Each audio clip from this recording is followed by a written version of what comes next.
আসসালামু আলাইকুম। সবাই কেমন আছো? আশা করছি ভালো আছো। আলহামদুলিল্লাহ, আমিও ভালো আছি। আজকে আমি পাঙ্গাস মাছের রেসিপি করব।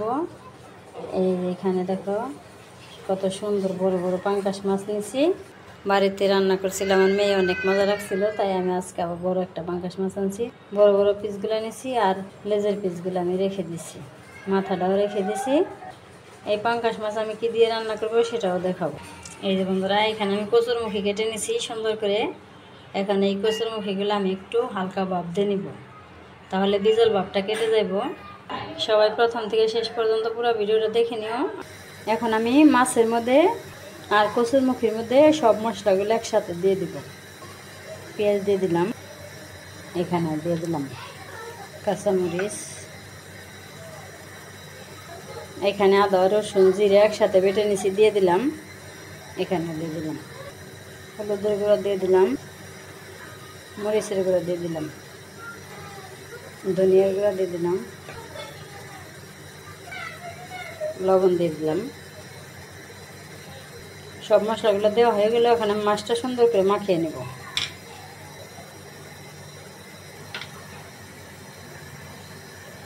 ভালো করে মাখিয়ে নিলাম। আমি কড়াই চুলায় বসিয়ে দিছি। আমি এখন অল্প একটু তেল দিয়ে দিব, একটু পেঁয়াজ দিয়ে দিলাম বাগার ওঠানোর জন্য।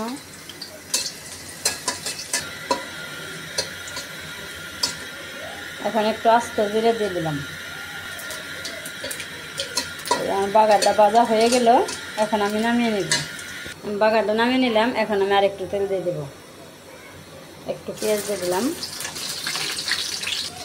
এখন আমি মাছগুলো দিয়ে দিলাম।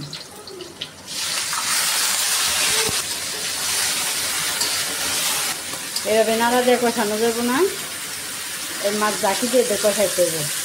আমি কিছুক্ষণ পর পর জাকি দিয়ে ভালো করে কষিয়ে নেব। আমি জাকি দিয়ে উল্টাপাল্টা করে দিলাম, কিছুক্ষণ পর পর জাকি দিয়ে উল্টাপাল্টা করে দিব, ওইভাবেই কষাবো। আবারও আমি জাকি দিয়ে উল্টাপাল্টা করে দিলাম। এইভাবে আমি বারবার জাকি দিয়ে উল্টাপাল্টা করে কষিয়ে নেব। ভালো করে কষিয়ে নিলাম। এখন আমি মাছটা নামিয়ে রাখবো। এখন আমি এই কচুরমুখী দিয়ে দেবো।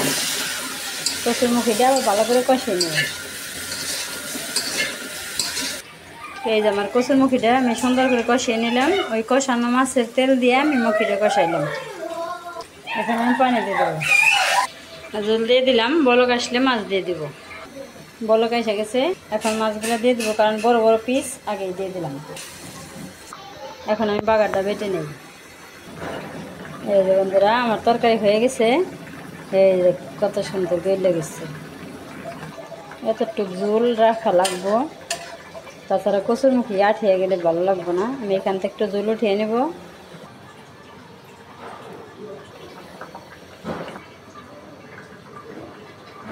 এখন আমি এই ঝোলের সাথে মশলাটা সুন্দর করে গুলিয়ে মিশিয়ে নেব,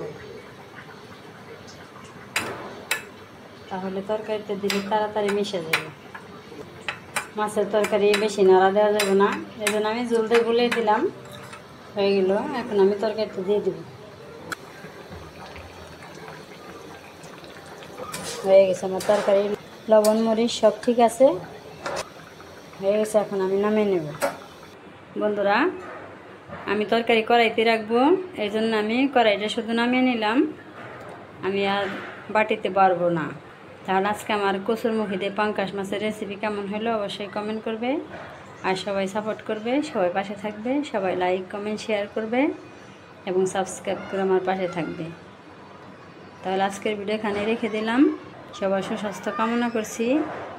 আর কষ্ট করে যারা ভিডিওটা দেখলে সবাইকে অনেক অনেক ধন্যবাদ। সবাই ভালো থাকবে, সুস্থ থাকবে, সাবধানে থাকবে। আল্লাহ হাফেজ। আসসালামু আলাইকুম।